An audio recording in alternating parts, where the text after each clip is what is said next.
I was volunteering at a homeless shelter. I was surrounded by people who were pretty used to bad things happening to people. One night, just happened to go out to eat early in my senior year with someone that I was taking a class with. And there was this carbon monoxide leak. Somebody else came into the restaurant and we were passed out cold on the floor. Obviously, I'm alive, didn't kill me, but I had to learn all over again. The experience of having to learn all over again forced me to learn to see connections that I wouldn't have seen before. It interrupted this sort of default pathway that I was on. I needed to also figure out what I was going to do after college. I ended up getting a fellowship to create a program to work with women who were homeless or in crisis, who were falling through the cracks of the system. I felt like I had been entrusted by these women with their stories, and I was very clear it was not about rescuing them, because I was confused and lost too. This woman, Frances Wilcox, who I had met when I was at the emergency shelter. She was this tiny little pixie woman who had a bunch of issues, mental health issues, family issues. The year after I graduated, she was hit by a car and killed. And there was no investigation of her death because she was just a homeless woman. What we do to people as a society that says that your death doesn't matter. But I have a copy of her death certificate that is with me all the time, and it's like Frances is with me all the time. Sorry.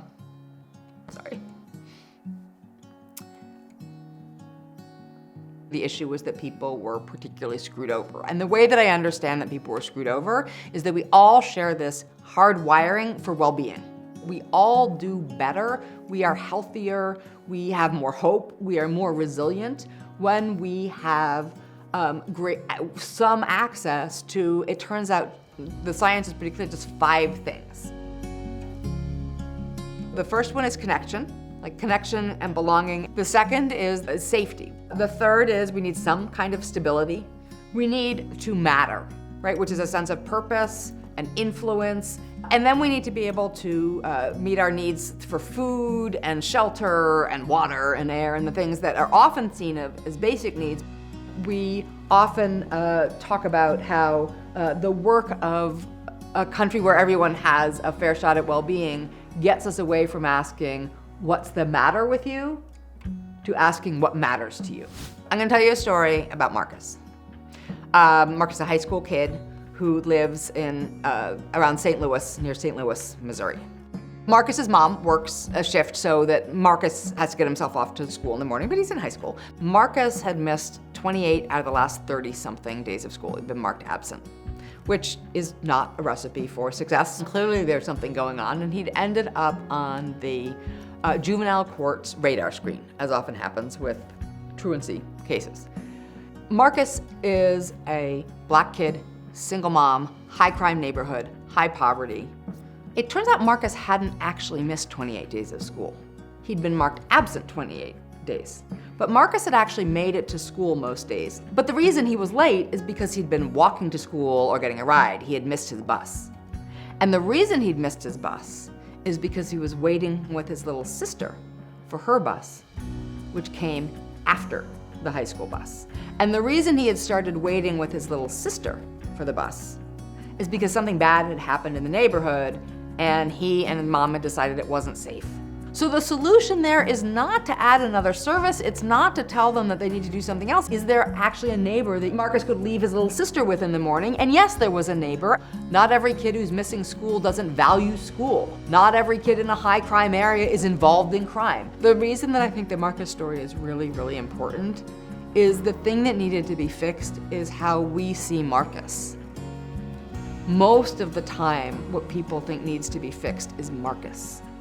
And that is a really, really powerful thing for us to sit with and hold that also offers so much potential in this country.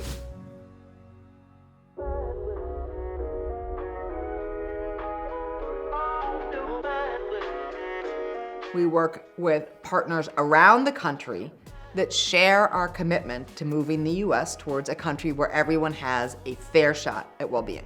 We find the people who share this conviction and are in positions to do something about it, to change how a particular agency at the state level or local level actually writes its policy or does its policy, to change how a whole community sees and thinks about things.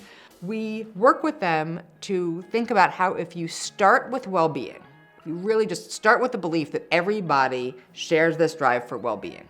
We help them use this well-being framework to put their systems back together differently, to change the policies, to change the mindsets, to change sometimes the practices, like how a whole system or set of systems or community or city operates, so that it is much more aligned with everybody's inherent drive.